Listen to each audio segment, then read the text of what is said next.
전능하신 하나님 아버지, 하나님의 큰 은혜 안에서 우리가 살아가는데 우리 마음에 소원이 있습니다. 하나님의 뜻을 잘 이루어가기를 원합니다. 하나님이 기뻐하는 자 되기를 원합니다. 주님께서 축복하여 주시고 은혜 베풀어 주시고 성령의 권능과 능력 있게 하여 주옵소서. 우리 삶 속에 주님이 기뻐하심을 입음으로 말미암아 우리의 삶에 하나님의 거룩한 역사들이 많이 열매 맺어지기를 원하고 우리 생활 속에서 성령의 열매와 은혜가 넘쳐나기를 원하고 부르짖어 기도하고 간구하며 하나님의 거룩한 뜻이 우리 삶 속에서 이루어지기를 원합니다. 주님의 큰 은혜 안에서 기뻐하며 감사하며 즐거워하며 주님 잘 섬기길 원합니다. 주님께서 우리에게 허락해 주신 믿음 잘 이렇게 갖고 가길 원합니다. 주께서 축복하여 주시고 은혜 주옵소서. 아버지 하나님, 요한계시록 우리가 이 수요 말씀 예배를 통하여 은혜를 입습니다. 벌써 아버지 하나님 16장 마지막까지 왔습니다. 7 대접에 대한 얘기 말씀을 우리가 묵상하고 하나님의 음성 듣기를 원합니다. 성령 안에서 늘 충만하게 하시고 하나님의 거룩한 역사 이루도록 축복하옵소서. 아버지 하나님, 예현주 권사님 늘 하나님 앞에서 성령 충만함을 사모합니다. 가족이 주님 앞에 다 붙잡힘을 당하여서 하나님의 뜻을 이루어가길 소망합니다. 감사의 물 드리오니 주께서 받아 주옵시고 주님께서 일일이 만나 주시고 축복하여 주옵소서. 아브라함을 만나 주시고 이삭을 만나 주시고 아버지 하나님 야곱을 만나 주셨듯이 만나 주시고 아버지 하나님이여 다윗을 만나 주시고 바울을 만나셔서 하나님의 역사를 이루었듯이 그 놀라운 은혜가 가족들에게 다 있게 도와주시고 마지막 시대에 귀하게 쓰임받는 온 식구들이 되도록 축복하옵소서. 전영기 집사님, 여인주 권사님 성경금 드립니다. 축복하시고 은혜 주시고 늘 충만케 하셔서 하나님의 거룩한 사업에 널리 쓰임받을 수 있는 믿음의 놀라운 역사 있게 도와주옵시고 하나님 영광 받아 주옵소서. 오늘도 하나님 앞에 나와 예배드리는 모든 성도들을 축복하여 주시고 자녀들을 축복하여 주시고 만나 주셔서 하나님의 섭리와 계획 가운데서 하나님의 거룩한 역사 이루며 살도록 늘 도와 주옵소서. 세상에는 아버지 하나님 꽹가리 소리, 세상에는 북소리, 세상에는 수많은 소리들이 들리지만은 그 소리에 현혹되지 않게 도와주시고 하나님의 말씀에 성령의 음성에 이끌림을 받아가는 복된 성도들 되게 하옵소서. 구원하신 예수님의 이름으로 기도드립니다. 아멘. 우리 하나님 말씀 같이 보겠습니다. 계시록 16장 오늘 10절에서 21절까지 7 대접에 대한 말씀을 이어서 갑니다. 한 절씩 교독합니다. 또 첫째가 그 대접을 짐승의 보좌에 쏟으니 그 나라가 곧 어두워지며 사람들이 아파서 자기 혀를 깨물고 아픈 것과 종기로 인하여 하늘의 하나님을 회방하고 저희 행위를 회개치 아니하더라. 또 여섯째가 그 대접을 큰 강 유브라데에 쏟음에 강물이 말라서 동방에서 오는 왕들의 길을 예비되었더라. 또 내가 봄에 개구리 같은 새 더러운 영이 용의 입과 짐승의 입과 거짓 선지자의 입에서 나오니 저희는 귀신의 영이라 이적을 행하여 온 천하 임금들에게 가서 하나님 곧 전능하신 이의 큰 날에 전쟁을 위하여 그들이 모이더라. 보라, 내가 도적같이 오리니 누구든지 깨어 자기 옷을 지켜 벌거벗고 다니지 아니하며 자기의 부끄러움을 보이지 아니하는 자가 복이 있도다. 새 영이 히브리음으로 아마겟돈이라 하는 곳으로 왕들을 모으더라. 일곱째가 그 대접을 공기 가운데 쏟음에 큰 음성이 성전에서 보좌로부터 나서 가로되 되었다 하니 번개와 음성들과 내성이 또 큰 지진이 있어 어찌 큰지 사람이 땅에 있어오므로 이같이 큰 지진이 없었더라. 큰 성이 세 갈래로 갈라지고 만국의 성들도 무너지니 큰 성 바벨론이 하나님 앞에 기억하신 바 되어 그의 맹렬한 진노의 포도주 잔을 받음에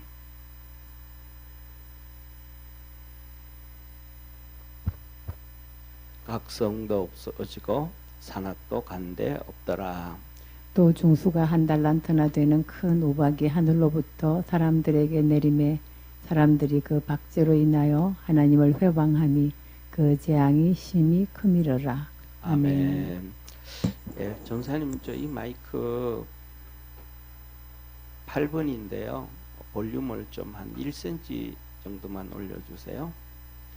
자, 오늘은 계시록 16장 10절에서 21절 일곱 대접의 재앙 마지막 시간입니다. 자, 보세요. 사실은 뭐냐 하면 우리가 이 큰 재앙이 그 마지막 때를 보면서 이렇게 점진적으로 점점 재앙이 커지는 걸 보잖아요. 첫 번째로는 일곱 인월 때거든요. 그리고 그 다음에는 일곱 나팔을 불어요. 그 다음에는 일곱 대접의 재앙입니다. 보세요 한번 성도님. 자 보세요. 인을 떼는 거예요. 책에 접힌 인을 떼는 이제 열리기 시작하잖아요. 계시가 시작이 되잖아요. 그거는 큰 재앙인 것 같아요. 그냥 이런 일도 있구나라고 느껴지는 것 같아요. 예, 쉽게 말하면 이런 일이 일어나겠구나 보여지잖아요. 그 다음에 두 번째는 나팔을 불어요. 그러면 인보다 나팔이 더 어떻게 될 것 같아요? 더 큰 재앙 같아요? 정 같아요? 성경에 보면 나팔은 아주 급박할 때만 부는 거거든요. 보통 아침에 기상 나팔을 분다든지 안 그러면 그런 것 아니면 거의 나팔은 뭐냐 하면 이 절기 때 하나님의 축복을 선언해 나갈 때 분다든지 그렇지 아니하면 적군들이 들어올 때 급하게 부는 거예요. 그러니까 이것보다가는 대접이 나팔이잖아요. 그 다음에는 이 대접이에요.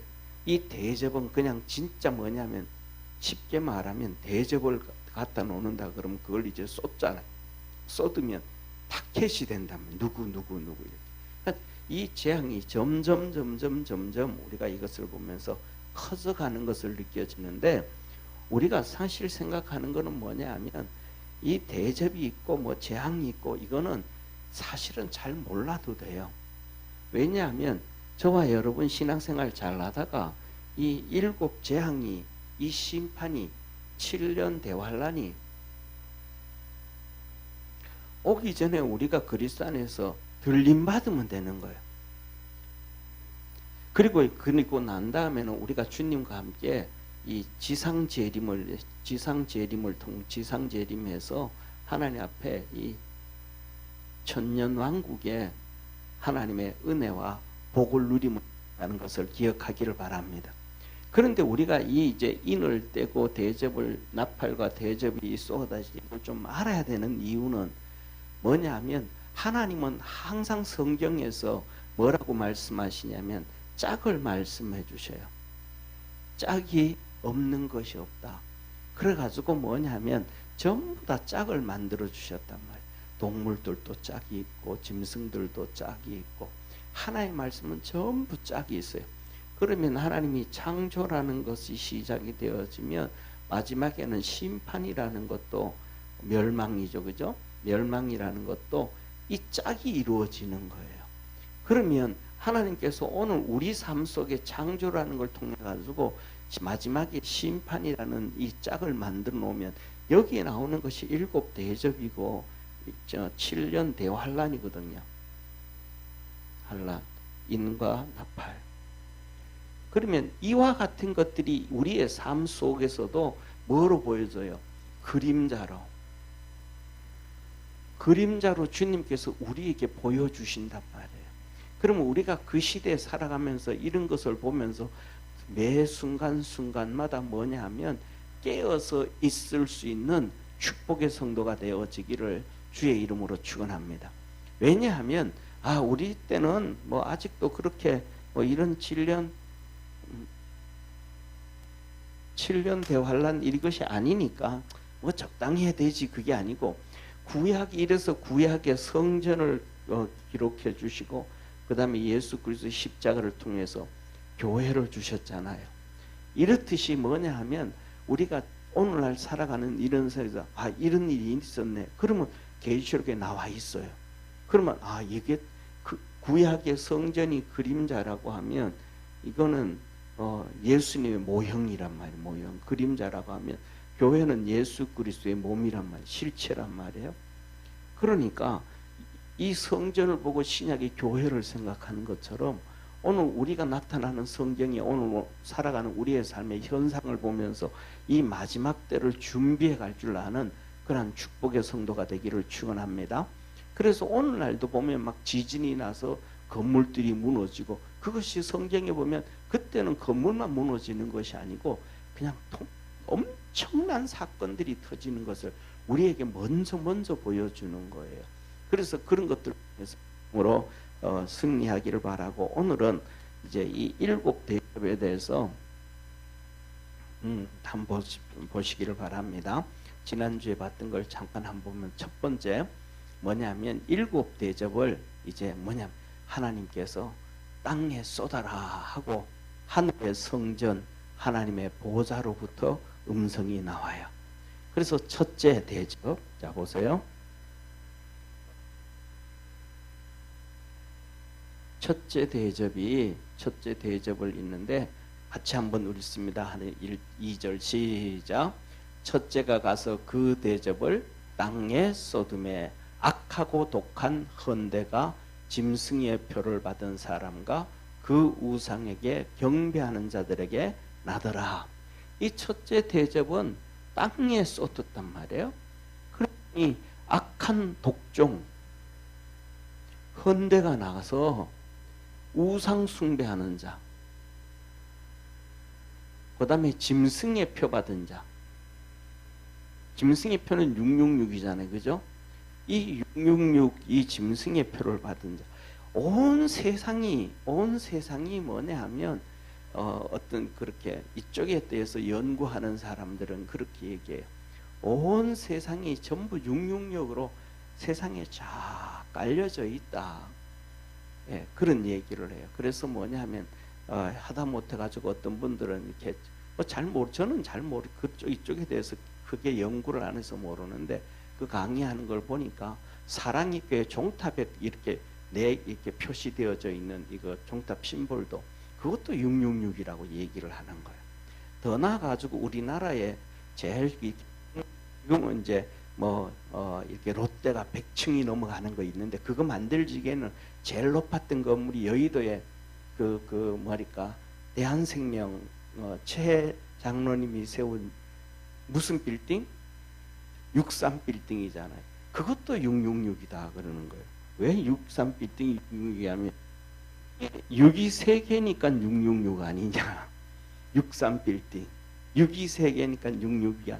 그런데 이렇게 보면 세상에 온통 이런 것으로 가득 차서 그냥 우리는 뭐냐면 느끼지도 못하고 생각지도 못하는 것들이 이 세상에서 이런 것은 이게 제가 말씀을 드리는 것은 이게 맞다 안 맞다를 떠나서 우리도 모르는 사이에 이런 것들이 벌써 가득 차가고 있구나라는 것을 느껴서 경각심을 가질 수 있는 우리 믿음의 성도가 되어지기를 주의 이름으로 축원합니다. 자, 그래서 이 666 당하는 어쩔 수가 없는 거예요. 이 사람들이 짐승의 표를 받고 살기 위해서는 믿음 좀 믿는 사람도 나중에는 예수 그리스도를 승천하는 걸 보고 난 다음에 나도 믿음을 가져야 되겠다 하다가도 그 핍박과 박해 가운데서 666 표를 받아야 할 수밖에 없고, 돈 때문에 받을 수밖에 없고, 먹고 사는 것 때문에 받을 수밖에 없는 그런 상황이 나온단 말이에요. 왜냐하면 이것이 아니면 매매가 안 된다 그랬으니까.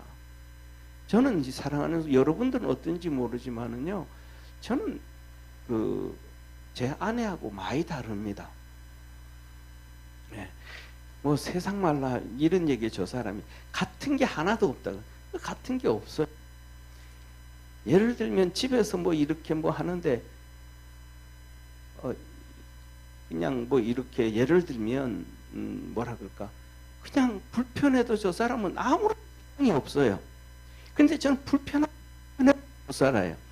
그래가지고 이렇게 하고 하면 집사람 그건 뭐하러 자꾸 귀찮게 그렇게 하냐고, 피곤하고 힘들게 뭐 하냐고, 그냥 살아도 되는데.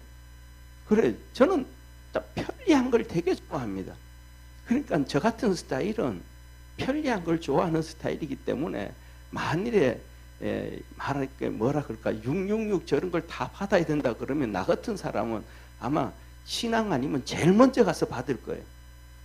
저는 있잖아요. 여러분들은 어떤지 모르지만 저는 돈 안 들고 다닌 지가 오래됐습니다. 그리고 카드 안 들고 다닌 지도 오래됐습니다. 저는 삼성페이 여러분 얘기 나왔죠. 그렇죠. 벌써 몇 년 됐죠. 그죠. 삼성페이 나올 때 제일 먼저 이렇게 휴대폰에 넣어가지고 사용했던 사람이거든요. 그래가지고 요새 뭐 다 그러니까 그런데 그때 가면 이렇게 식당이든지 뭐 어디 가가지고 이렇게 휴대폰 가지고 이렇게 삼성페이 이렇게 내려 그러면 이게 전문 아가씨들이 이렇게 보면 이렇게 나보면 아니 내가 나이 좀 들어 보이잖아. 그래도요. 머리도 희끗해가고 이렇게 머리가 짧아서 깍두기처럼 이렇게 짧아. 예, 그 사람들이 보기에는 젊은 20대들이 보기에는 나이 좀 드는데 자기들도 삼성페이 별로 안 쓸 때 나이가 삼성페이 쓰거든요. 편리한 걸 저는 되게 좋아합니다. 그런데 그것뿐만 아니라 666이 진짜 찍히게 되어지면 예를 들면 한번 보시기를 바랍니다. 저쪽에 뭐 서울에 타워 팰리스 한 채가 60억 70억 되는데 그거 포기하겠어요? 666 맞고 그거 팔고 말지. 그거 없으면 팔지도 못하고 매매도 안 되는데 666을 안 찍으면 바깥에 가가지고 쌀 10kg짜리 하나 구하기도 어려운데 그거 어떻게 살아갈 거냐는 거죠. 666 안 지키면. 우리는 뭐 그때 오겠지라고 하지만 실질적으로 지금 그런 상황에 와 있다라고 생각을 하면 우리가 좀 경각심을 가져야 되잖아요. 어떻게 할 거냐 그때. 지금 666이라 그러면 저는 지금 666 해가지고 도장 찍어 이렇게 하라 그래서 안 하면 그러면 심각해질 것 같아요. 그러면 저 같은 경우에는 뭐냐면 우리나라는 그냥 통째로 이렇게 하나의 도시처럼 형성돼 가지고 다 움직여 가니까 그래서 저 같은 경우에는 그렇게 되어지면 글쎄요 제일 먼저 이민을 가야 되지 않을까 싶어요. 뭐냐면 이런 사용하지 않는 예를 들면 그렇잖아요. 카드도 안 쓰는 그런 뭐 꼴짜기 같은데 우리나라에서는 안 되고 아예 좀 후진국들 뭐 저런데 그거 가가지고도 말도 안 통하고 말이지 머리 빠개지겠죠 아마. 이게 뭐냐면 우리에게 그냥 그렇구나가 아니고 정말 심각한 문제라는 것을 우리는 기억해야 됩니다. 자, 두 번째 보세요. 우리 두 번째 한번 같이 읽겠습니다. 시작. 둘째가 그 대접을 바다에 쏟음에 바다가 곧 죽은 자 피 같이 되니 바다 가운데 모든 생물이 죽더라. 그 다음에 두 번째 대접을 바다에 쏟아요. 그래서 바다의 모든 생물이 죽어요. 바다의 모든 생물이 죽어요. 그러면 여러분들 혹시 제주도라든지 남해안이라든지 이렇게 뭐라 그럴까 태풍 한번 지나가고 난 다음에 가보셨어요? 태풍 지나가고 난 다음에 한번 안 가보셨죠, 그죠? 태풍 한번 지나가고 가면요, 그 바다 정말 이렇게 산더미처럼 그 오물들이 막 다 쌓입니다. 어마어마합니다. 그런데 제가 느끼는 게 뭐예요? 그것을 보면서 뭐를 생각했냐면 성경 이 말씀을 생각하는 거예요. 바다에 이 생물들이 죽어서 여기에 이렇게 쌓여지면 여기에서 나오는 엄청난 이 병충해들 때문에 사람이 어떻게 살아갈까? 바다에 쏟았더니 바닷물이 전부 피가 되는 거예요. 이게 하나님의 권능 아니겠습니까? 하나님의 능력 아니겠습니까? 그런데 그 하나님 앞에 우리가 좀 겸손해야 된다는 것을 믿으시기를 바랍니다. 자, 그 다음에 세 번째요. 같이 읽습니다. 시작. 셋째가 그 대접을 강과 물의 근원에 쏟음에 피가 되더라. 자, 그 다음에 세 번째로는 세 번째 대접을 강하고 물 근원에 쏟았더니 전부 피가 되는 거예요. 그래서 이때부터는 물이 없어요. 전 세계 어디를 지하수를 100m를 파고 200m를 파도 지하수가 없어요. 물이 없어요. 전부 피예요. 물이 있으면 좋은데 물이 없어요. 그럼 어떤 분들 그럴 거 아니야. 아이, 정수해 놓은 물 먹으면 되지. 아니면 또 정수한 물 페트병에 파는 거 먹으면 되지. 안 돼요, 그게요. 정수하고 나도 그 다음에는 또 피가 돼요.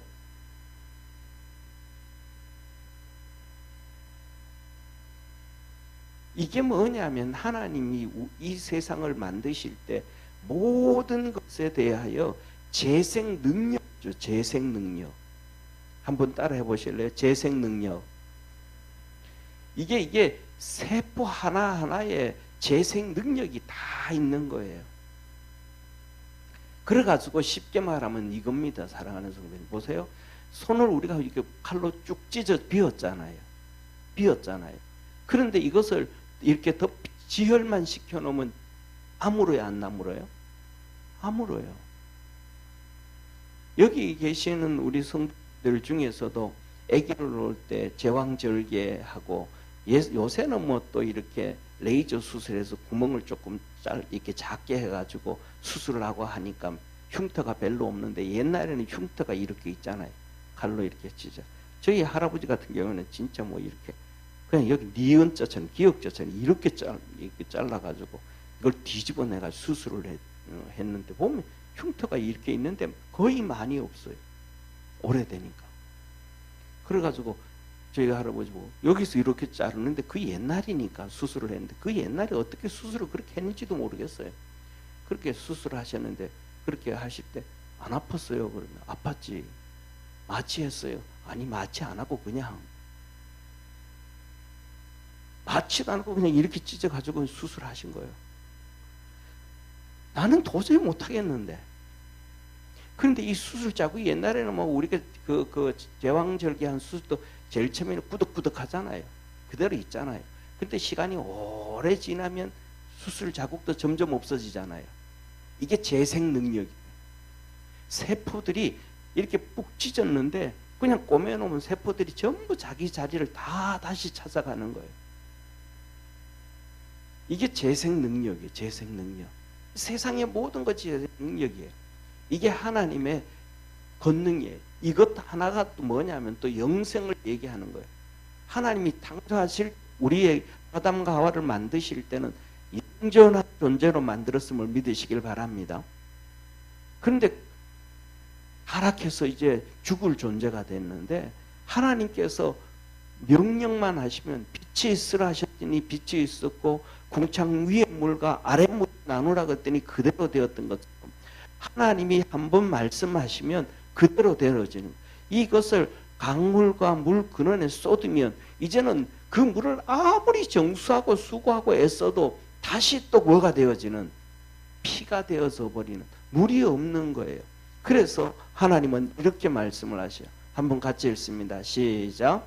내가 들으니 물을 차지한 천사가 가로되 전에도 계셨고 시방에도 계신 거룩하신 이여 이렇게 심판하시니 의로우시도다. 사람들이 이제 전부 다 이제 물을 못 마셔요. 피를 마시게 되는 거예요. 피를 마시게 되는데 이 피를 마시는데 얼마나 그러겠어요. 한번 생각해 보세요. 피가 얼마나 끈적끈적해요. 또 냄새는 또 어떻게 냄새가 또 있잖아요.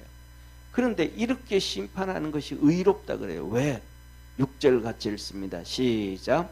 저희가 성도들과 선지자들의 피를 흘렸으므로 저희로 피를 마시게 하신 것이 합당하니이다 하더라. 예수 안 믿는 사람들이 막 성도들을 핍박하고 막 교회를 핍박하고 선지자들을 죽이고 박해하고 핍박하고 그런 것들을 일삼아 왔다라는 거예요. 쉽게 말하면 우리가 신앙생활을 하면서 이스라엘 백성 전체가 교회라 그랬잖아요. 이스라엘 백성 전체가 구약 성경에서는. 그래서 광야 교회 그래요. 광야 교회.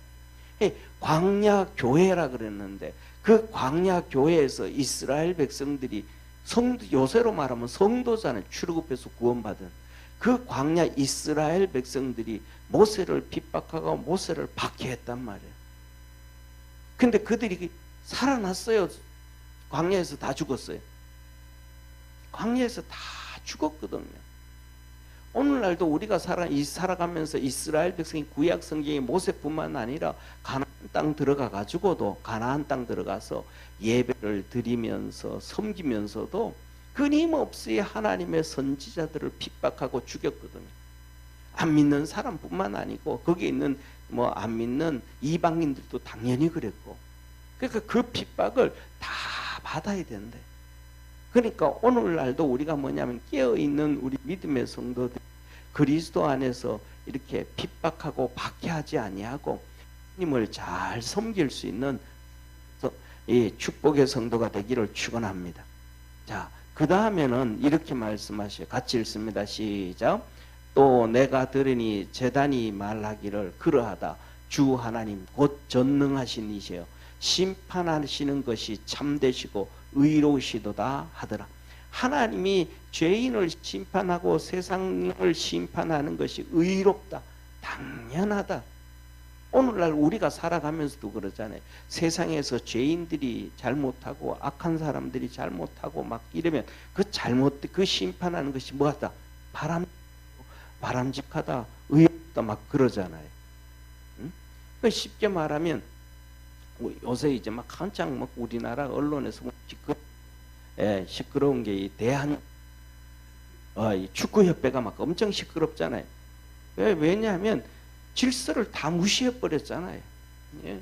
질서를 다 무시해. 기술위원회에서 이렇게 해가지고 서로 토론하고 얘기하고 뭐 이렇게 해가지고 말이죠. 그래서 좋은 감독들을 뽑아가지고 그 다음에 이렇게 2명 정도를 추천해 올리면 그 위에서 이제 또 무슨 뭐 임원회에서 이사회에서 그 이사회 뭐 20몇 명 되는 25명 정도 되는 이사회에서 그 중에 한 명을 결정을 해야 되잖아요. 이게 질서거든요. 막 밑에 있는 기술위원회가 모여가지고 이 사람 기술 뭐 이런 것 저런 거 다 해가지고 해야 되는데 그것도 없이 그냥 정봉주 체육회장이 그냥 클린스만 데려와 버렸잖아요. 이제 다 무시해버리고 클린스만을 데려와 버렸잖아요. 그러니까 클린스만이 와가지고는 뭐 아무 엉망으로 만들어 버리고 막 선수 관리도 안 하고 막 그래가지고 잘라냈잖아요 또. 그런데 위약금이 또 70억 정도 줘야 되잖아요. 또. 한두 푼도 안 되고. 그리고 그때부터 시작해가지고 지금까지 5개월 지나오는데 5개월 동안 오면서 계속 했잖아요. 쉽게 말하면 뭐 제 생각이에요. 우리나라가 쉽게 말하면 축구가 22위인가 그래요. 세계 랭킹 비파의 22위 그 정도 되어진다 그러면 이 축구를 좋아하는 사람들은 감독도 최소한 모아서 한 22위 정도 그렇게 예를 들면 이런 거겠죠, 그죠? 뭐 감독도 1그룹 있고 2그룹 있고 3그룹 이렇게 하면 뭐 비슷한 사람들끼리 있는 사람들 있잖아요. 그러면 여기 16 우리가 하면 22위인데 우리나라가 랭킹이 22위 정도 되는데 그러면 월드컵에서 우리가 16강을 올라가려 그러면 감독 수준도 최소한 15위 정도 그룹에 있는 사람들은 써야 되잖아요. 그래야 뭐 어떻게 16강에 올라가 볼 수 있는 거 아니에요. 그런데 우리가 잘 알고 있는 것처럼 히딩크는 히딩크 감독은 우리가 월드컵 할 때 4강 했잖아요. 그죠? 근데 이 히딩크는 1위 그룹에 있는 사람이 1위 그룹. 1위 그룹에 있는 사람을 데려와 가지고 했단 말이에요. 그런데 그러니까 이 영국에서 첼시 같은 경우에도 감독이 이렇게 막 운영을 잘못해서 물러났을 때 히딩크를 임시 감독으로 데려왔잖아요. 그랬더니 대번 1위로 차지하잖아요.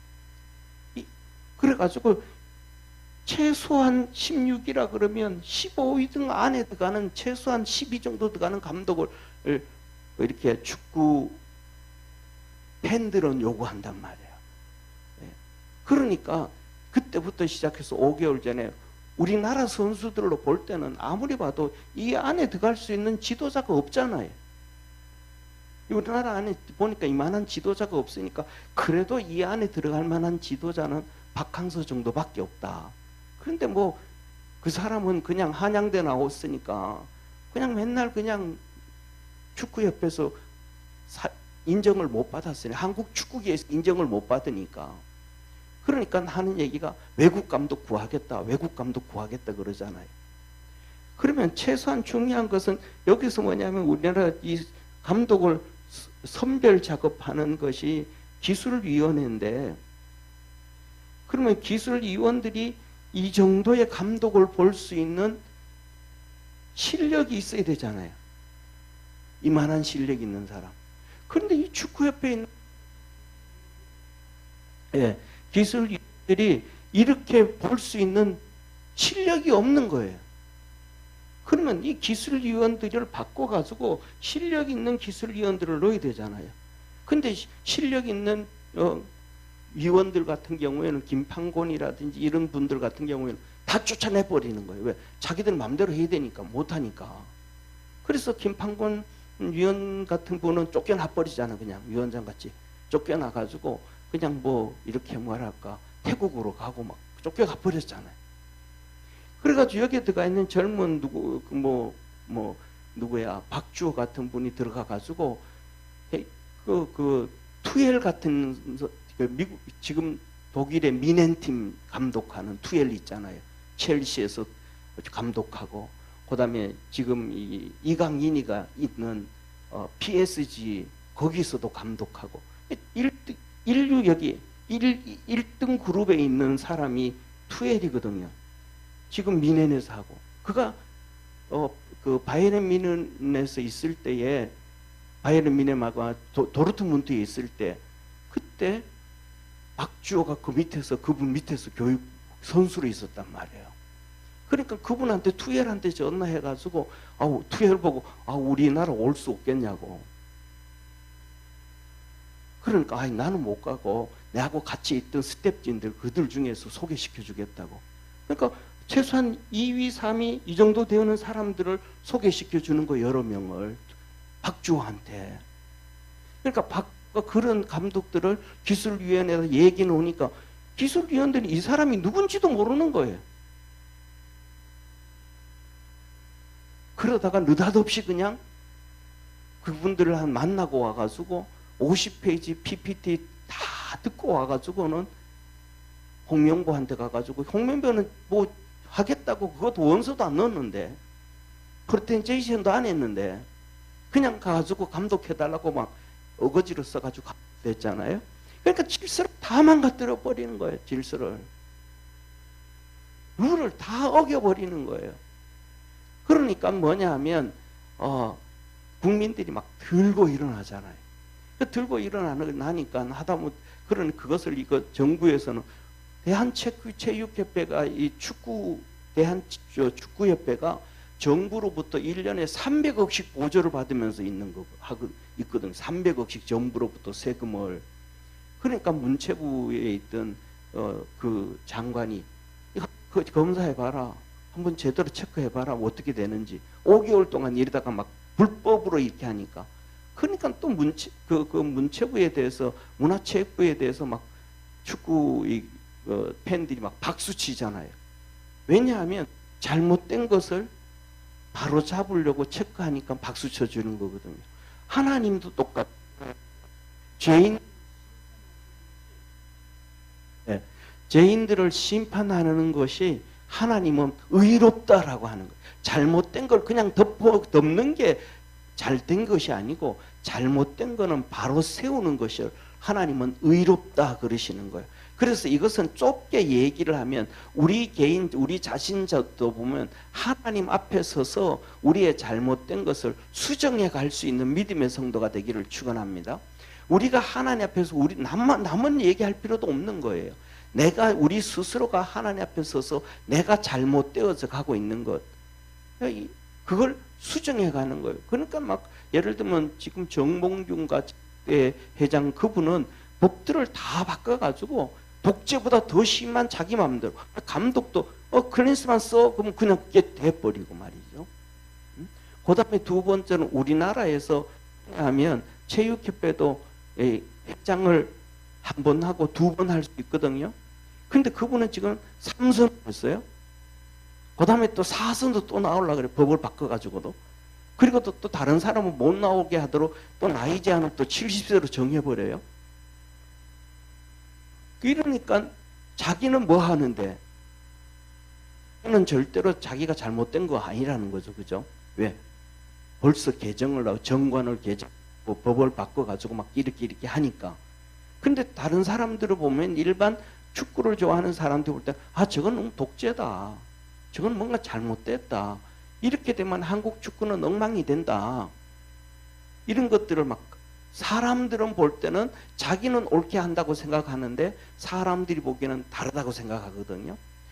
처럼 우리가 살아가면서도 나는 잘하고 있는 것 같은데 하나님이 보시기에 어떤가? 하나님의 법에 내가 어떻게 되어져 가고 있는가를 우리는 볼 수 있는 믿음의 성도가 되어지기를 축원합니다. 그래야 우리가 사는 거예요. 우리가 나는 잘하고 있다고 생각하는데 하나님이 진짜 너 잘하고 있느냐? 이걸 보아야 된단 말이에요. 축구협회는 전부 다 자기들이 잘 생각하거든요.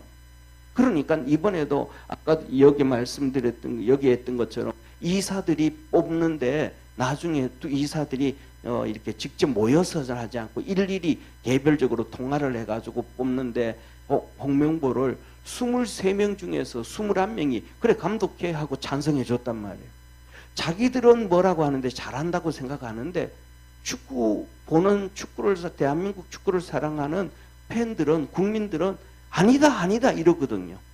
우리가 살아가면서 우리가 신앙생활하면서 나는 잘해 나는 오라 하지만 하나님 보시기에는 아니라 할 수가 있다라는 거예요.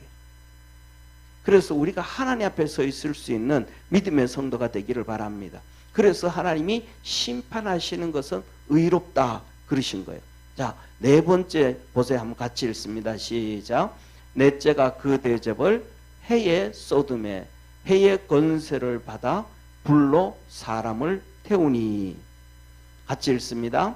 사람들이 크게 태움에 태워진지라. 이 재앙들을 행하는 권세를 가지신 하나님의 이름을 해방하며 또 회개하여 영광을 주께 돌리지 않더라. 그 다음에 네 번째로는 네 번째 대접을 어디다가 쏟냐면 태양에다가 쏟아요. 그랬더니 태양에서 이 태양이 사람을 태우는 거예요. 화상을 입히는데 정말 크게 화상을 입히는 거예요. 사람들이 그냥 막 이 화상 입고 죽어가는 거예요. 그래서 오늘날도 똑같이 이것 때문에 요새 나오는 얘기가 이런 문제 저런 문제에서 전기차도 나오는 거 아니에요. 전기차. 이것 때문에 태양광도 나오고 막 이런 얘기 하잖아요. 응?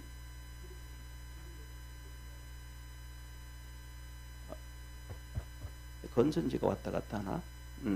그래서 이런 문제들이 네 번째 하나님이 태양에다가 이 대접을 쏟을 때 나타나더라. 그 다음에 오늘 우리가 다섯 번째, 여섯 번째, 일곱 번째인데 한번 보세요. 다섯째 한번 같이 읽습니다. 시작. 또 다섯째가 그 대접을 짐승의 보좌에 쏟으니 그 나라가 곧 어두워 사람들이 아파서 자기 혀를 깨물고 아픈 것과 종기로 인하여 하늘의 하나님을 해방하고 저희 행위를 해결치 아니하더라. 다섯 번째로는 다섯 번째 대접을 하나님이 짐승의 보좌에, 짐승의 보좌를, 제가 말씀을 드렸잖아요. 짐승이 뭐예요? 이 짐승은 성경에서 그냥 우리가 얘기하는, 이렇게 성경에서 해석해 봐야 되거든요. 이 짐승은 한 번 나와요. 어디에 한 군데 나와요. 어디에 하면 다니엘서에 나와요. 다니엘서 한 군데 나오는 거예요. 이 다니엘서에 한 군데 나오는데, 이 다니엘서의 짐승은 나라예요, 나라. 짐승이 다스리는, 그러니까 마귀가 다스리는 나라예요. 그래서 짐승을 바벨론을 짐승이라 그래요. 바벨론을. 그 다음에 페르시아를 짐승이라 그래요. 하나님께서 헬라를 짐승이라 그랬어요. 하나님께서 로마를 짐승이라 그랬어요. 그래서 이 페르시아가 되기 전에는 하나님께서 그때도 짐승을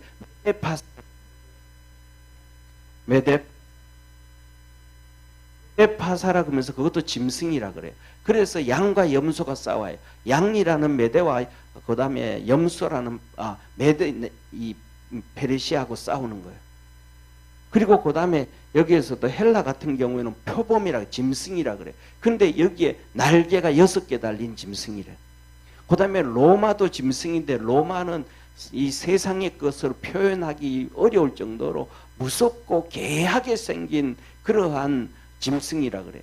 그래가지고 로마에서는 보면 엄청나게 사람들이 죽잖아요.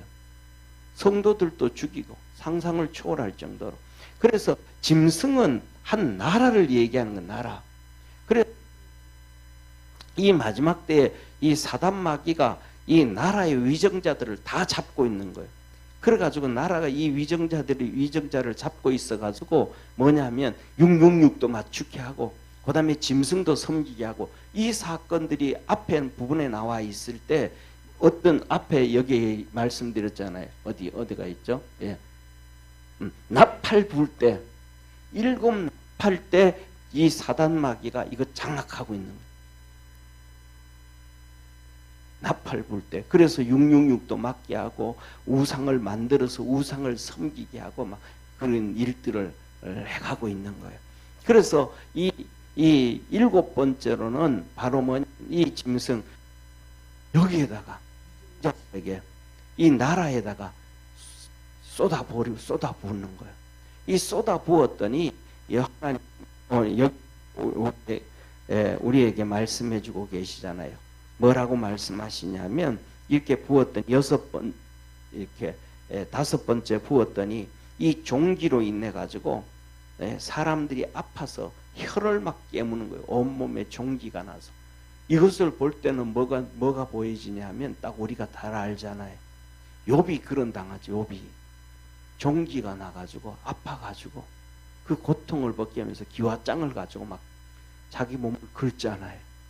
그런 것처럼 이 종기가 나가지고. 그런데 이것이 뭐냐면 하나님이 하신 걸 사람들이 마지막 때가 되니까 다 아는 거예요. 우상을 숭배하면서도. 그러면서도 불구하고 그 종기가 나는 걸 가지고 하나님 손가락을 하는 거예요.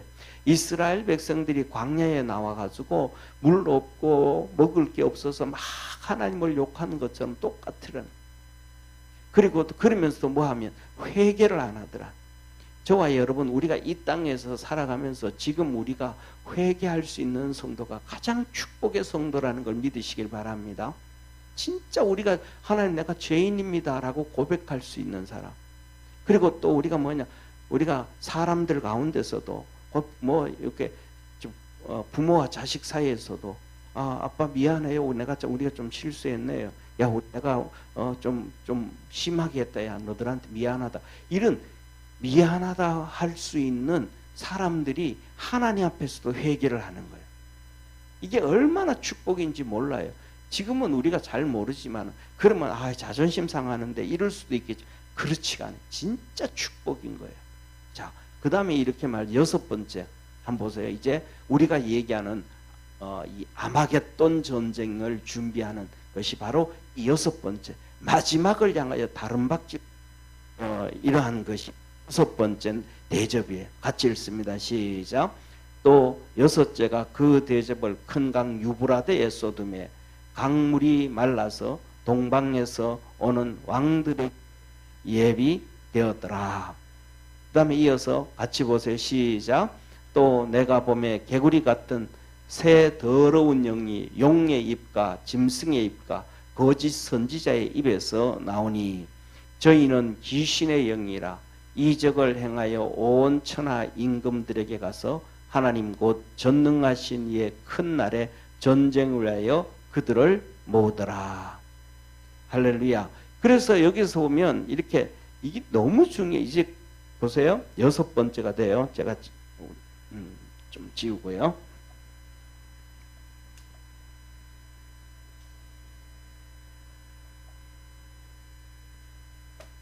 자, 보세요. 여섯 번째 대접을 유브라데강, 유브라데강에 갖다 쏟는단 말이에요. 자, 보세요. 유프라데스 강은 뭐냐면 이게 이제 이렇게 되어진단 말이에요.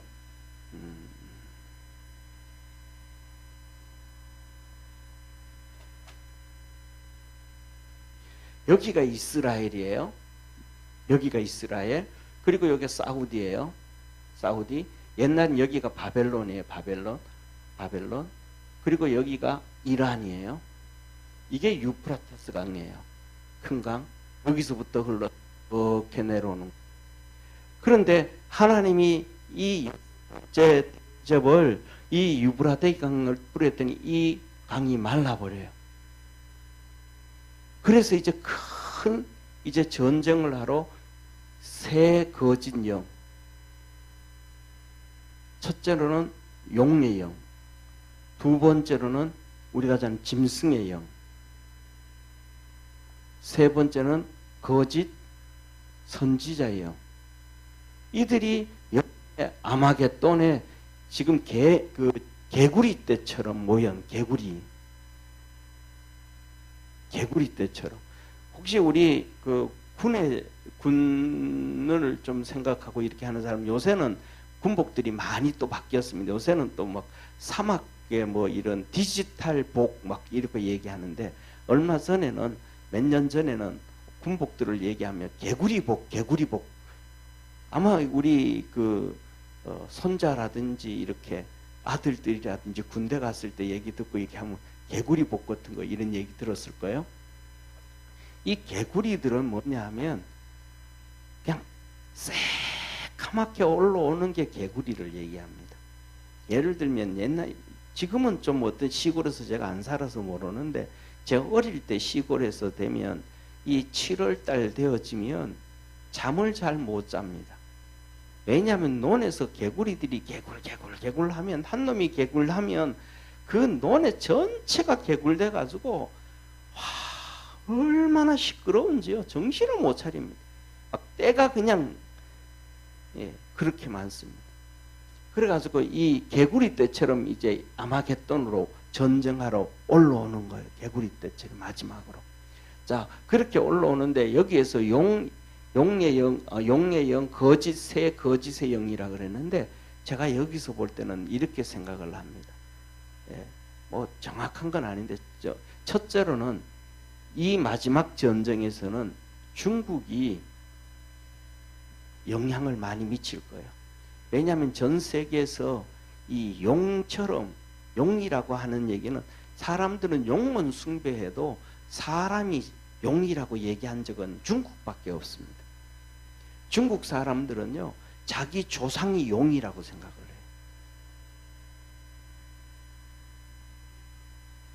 우리는 당군 얘기하잖아요. 그 당군 얘기하면서 진짜 당군이라 그래요? 신하라 그래요? 신화라 그러잖아요. 그냥 얘기라 그러잖아요. 신화. 그냥 얘기잖아요. 그래서 우리 조상이 곰이라고 얘기하지는 않잖아요. 마늘 먹고 100일 동안 있어요. 그거는 그냥 하나의 신화라 그러잖아요. 근데 중국 사람들은 자기들의 조상이 용이라고 생각해요. 진짜 용이라고 생각해요. 그러니까 그들이 하는 짓을 보면, 중국이 하는 짓을 보면 마귀가 하는 짓하고 거의 흡사합니다. 똑같아요. 그런데 중국을 좋아하는 사람들을 보면 그래서 이해가 안 되는 게 아마 마귀하고 같이 이렇게 잡혀져 있어서 그렇지 않나 싶어요. 또 그리고 이 중국의 그 150만 명의 그 군인들, 아마 그들이 이 개구리 떼처럼 아마 올라올지 몰라요. 그 다음에 두 번째는 이 짐승하면서 이란이라고 저는 생각해요. 이란. 중국하고 이란하고 이 유프라테스 강을 건너오는 길. 중국하고 이란하고 유프라테스 강을 건너올 거라고 저는 생각을 해요. 그리고 그 다음에 마지막으로 거짓의 선지자. 이거는 천주교라고 거의 학자들이 다 얘기합니다. 이 마귀가 이게 하나가 되어져 가지고 이 아마겟돈 전쟁의 길을 일으키고 시작하는 것이 아마 이 6번째 나팔의 시작이 되어지기. 그래서 이란하고 중국하고는 절대로 떨어지지 않잖아요. 계속해서 하나 잡혀져 있잖아요. 그리고 그 다음에 전 세계에서 또 하나 뭐냐면 거짓 선지자 천주교하고, 절대로 천주교는 어느 나라 어디에 가서도 신부를 자기들이 세우지 국가가 못 세우게 해요. 이게 종교 분리 중에 하나거든요. 그런데 천주교가 중국의 신부는 절대로 안 그래요. 중국에서 공산당이 신부를 세워주면 천주교에서 인정해줘요. 유일하게 중국에서만. 이런 것을 볼 때에 마지막 때가 되어져 가는 것이 저는 이렇게 구도가 잡혀져 가는 것 같아요. 자, 그리고 마지막으로 7번째. 자, 보세요. 7번째 대접이 나와요. 자, 17절 한번 같이 읽습니다. 시작. 7째 대접, 그 대접을 공기 가운데 쏟음에 큰 음성이 성전으로부터 보좌로부터 나서 가로되 되었다 하니, 마지막 7번째 재앙이면 다 끝나거든요. 이 마지막 7번째 재앙이 하나님의 하늘의 성전, 하나님의 보좌에서 큰 음성이 나와요. 이제 됐다. 다 끝났다. 예수님이 십자가에 못 박히실 때 내가 다 이루었다 하셨듯이 이제 다 됐다. 다 끝났다. 이게 하늘 성전, 하나님의 보좌에서 나옵니다. 그러면서 이렇게 시작합니다. 시작. 번개와 음성들과 내성이 있고 또 큰 지진이 있어 어찌 큰지 사람이 땅에 있어 오므로 이같이 큰 지진이 없었더라. 하늘에서 다 됐다. 하늘에서 번개가 상상을 초월해요. 그 음성이 하늘의 내성이 그 다음에 천둥 소리가 상상을 초월해요. 번개 소리가 상상을 초월해요. 막 이 음성이 들리는데 그 지진도 상상을 초월해요. 우리가 그냥 이거 지진 뭐 쉽게 말하면 지진이 뭐 7.9니 뭐 10점 몇이니 이거하고도 비교가 안 될 정도로 어마어마한 지진들이 일어나요. 그런데 자 보세요. 여기서 보면 이렇게 그 지진이 있음에 19절 같이 읽습니다. 시작. 큰 성이 세 갈래로 갈라지고 만국의 성들도 무너지니 큰 성 바벨론이 하나님 앞에 기억하신 바 되어 그의 맹렬한 진노의 포도주 잔을 받으며, 이 바벨론이 포도주 잔을, 하나님의 진노의 포도주 잔을 받는, 여기가 이 바벨론이 여기서부터 이렇게 되어졌던 게 바벨론이거든. 이게 바벨론이겠지. 그래서 이게 바벨론이거든. 이 바벨론이 첫째 큰 성, 이 큰 성 바벨론이 하나님 앞에서 세 갈래로 무너진다. 그래서 제가 생각하기에는 뭐냐면 이 큰 여기에 지금 있는 도시들, 바벨론의 도시들은 이거는 큰 성이 아니에요.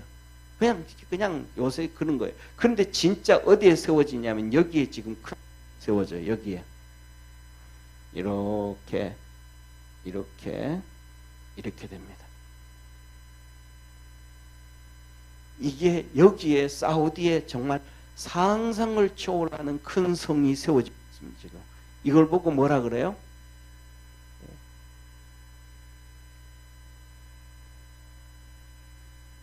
네옴시티 얘기 들어봤죠? 뉴스 시간에 엄청나게 나오죠, 그죠? 여기 어마어마한 이 이스라엘 백성이 출애굽을 할 때 일로 이렇게 건너 넘어왔거든요. 근데 요 밑으로 이렇게. 여기가 시내산이고 여기 어마어마한 네옴시티가 막 정말로 그냥 엄청나게. 그런데 이것이 세 갈래로 여기가 이스라엘 백성이 출애굽한 이 바로 밑으로 해가지고 아마 저는 이걸 생각해요. 그런데 여기서 이들이 엄청난 진노의 포도주 잔을 마시는데 20절 보세요. 이 지진이 얼마나 큰지 같이 읽습니다. 시작. 각 섬도 없어지고 산악도 간데 없더라. 섬이 다 없어지는 거예요. 그 다음에 우리가 아는 히말라야 산, 뭐 안데스 산, 뭐 다 없어지는 거예요. 어마어마한 전쟁이 일어나는 거예요. 이 지진, 이게 마지막. 다 무너지는 거예요. 21절 같이 읽습니다. 시작. 또 중수가 한 달란트나 되는 큰 우박이 하늘로부터 사람들에게 내리매 사람들이 그 박제로 인하여 하나님을 해방하니 그 재앙이 심히 크미러라. 그런데 이것만 있는 게 아니고 하늘에서 우박이 떨어지는데 우박 크기가 35kg예요. 35kg. 가만히 있어봐. 우리 건호원 집사가 제일 몸무게 안 나갈래나? 예. 35kg 정도 되어지는 우박이 떨어져서 사람에게 떨어져요. 그냥 떨어지는 게 아니고 사람을 타켓으로 떨어지는 거예요. 미사일 하면 패트리어트 미사일처럼 막 목적지를 향해서 달려가는. 그래서 사람들이 그 우박에 맞아서 그냥 죽는 거예요. 그것을 볼 때 사람들이 뭐냐면 하나님을 회개해야 되잖아요. 근데 하나님을 해방해요. 하나님 욕하고 모독하고 막 하나님 욕하는 거야. 이게 마지막. 땅도 섬들도 다 없어지고 높은 산들도 다 없어지고 사람들은 이렇게 우박에 맞아 죽어가고 마지막. 그런데 하나님은 우리의 마지막으로 이 7번째 재앙을 얘기하면서 하나님이 복 있는 사람을 말씀해 주셔요.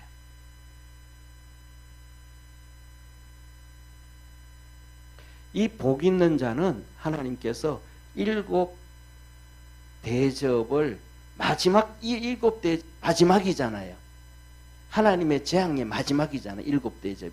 이 마지막 7 대접을 말씀하기 바로 전에 하나님은 복 있는 사람을 얘기해요. 그게 우리가 믿음 안에서 복 있는 자로 살아가라라고 얘기하는 거예요. 그것을 우리 한번 보겠습니다. 보세요. 17절에 7제가 그 대접을 공기 가운데 쏟음에 그랬잖아요. 이 7번째 재앙이 일어나기 전 16절에 15절에 이렇게 말씀하셔요. 같이 한번 읽습니다. 시작. 보라 내가 도적같이 오리니 누구든지 깨어 자기 옷을 지켜 벌거벗고 다니지 아니하며 자기의 부끄러움을 보이지 아니하는 자가 복이 있도다.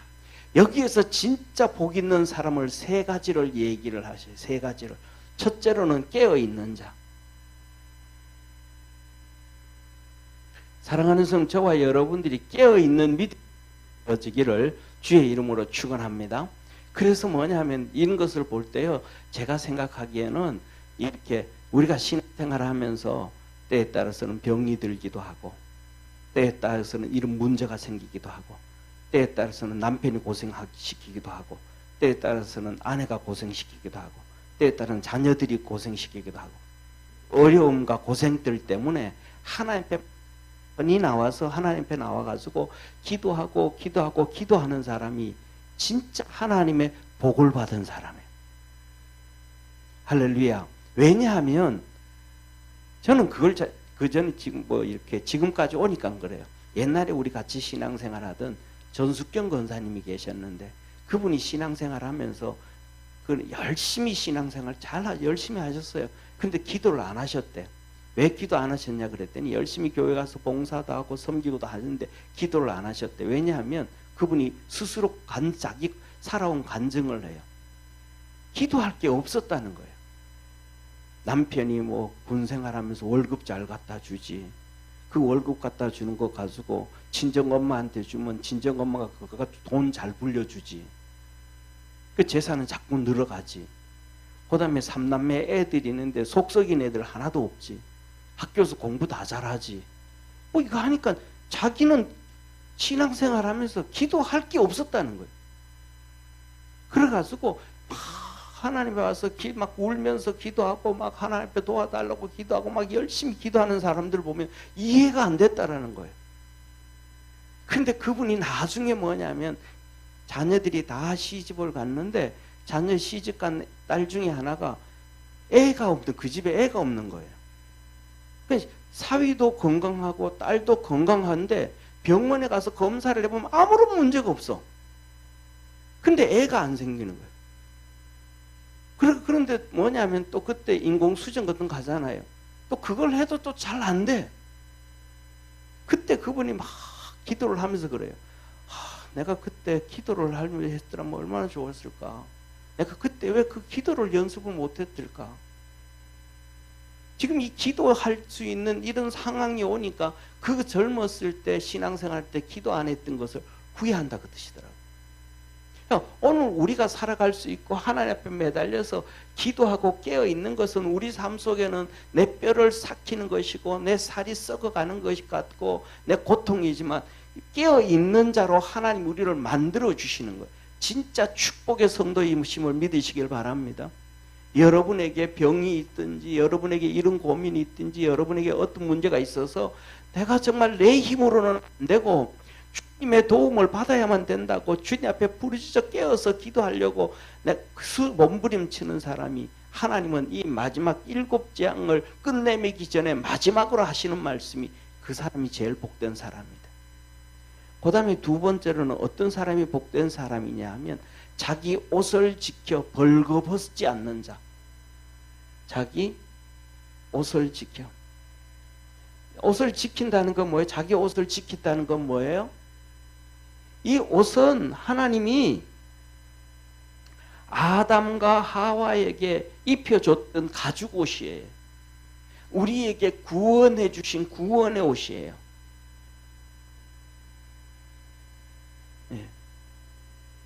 다른 아주 간단하게 얘기하면 믿음이에요. 믿음.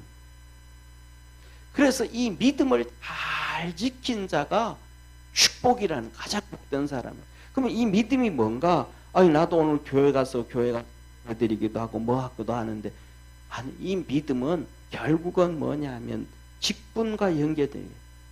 직분을 잘 지키는 자가 축복이라는 거예요.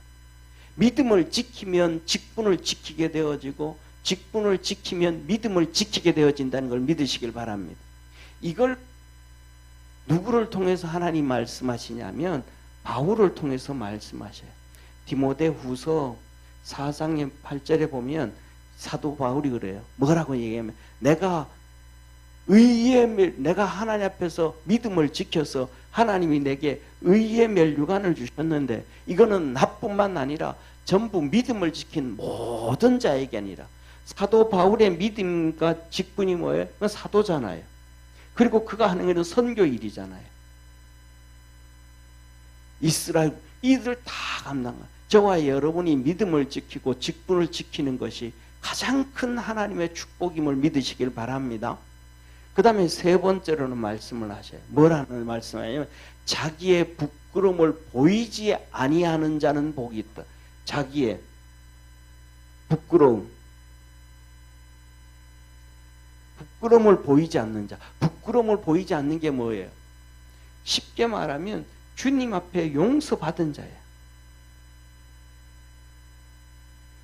주님 앞에서 용서받은 자. 그럼 주님 앞에서 어떻게 하면 용서받을 수 있겠어요? 회개하면서 믿음 생활하는 사람이 가장 축복이에요. 말씀을 들을 때 내가 찔림이 되면 회개하고 성경을 보다가도 그런 내가 잘 그거 잊으면 회개하고. 예를 들면 보세요. 가룟 유다가 예수님을 팔고 난 다음에 예수님이 십자가를 지고 재판을 받는 걸 보니까 그 마음이 찔렸어요, 안 찔렸어요? 찔렸잖아요. 그때 그가 뭐 하면 되는데? 회개하면 제일 축복인데 그가 회개를 하지 아니하고 시험 들어버리는 거예요. 이게 그러니까 축복은 종이 한 장 차이. 하나 넘기면 축복인데 그냥 놔두면 축복이 안 되는 거예요. 우리 믿음의 성도들, 주님 마지막에 가장 복된 사람은 깨어있는 사람, 두 번째 믿음을 지키는 사람, 직분을 지키는 사람, 세 다음에 하나님 앞에 회개를 해서 주님 앞에 용서함을 받아서 부끄러움이 없는 사람. 할렐루야. 베드로가 3번씩 부인을 해도 용서함 받으니까 해결되잖아요. 사도 바울이 교회를 핍박하고 성도를 죽여도 용서함 받으니까 되잖아요.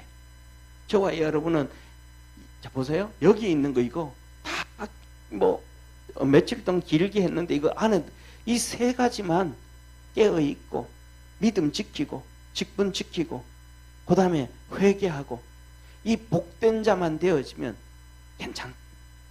우리 믿음의 성도들이 다 그렇게 살아가기를 축원합니다. 기도하겠습니다. 전능하신 하나님 아버지, 우리 사랑하는 모든 믿음의 성도들이 그리스도 예수 안에서 복된 자가 되어지는 놀라운 축복의 성도들 다 되게 하여 주옵소서. 구원의 역사가 날마다 이루어지게 도와주시고, 주님께서 우리에게 가장 세상에서 복된 자는 깨어있는 사람이요 자기의 믿음을 지키는 자요 회개하면서 부끄러움을 드러내지 아니하는 용서함 받는 자가 축복이라 했습니다. 주님이 도적같이 오신다 하였는데 믿음으로 승리하는 복된 성도들 되게 하옵소서. 구원하신 예수님의 이름으로 기도드립니다. 아멘.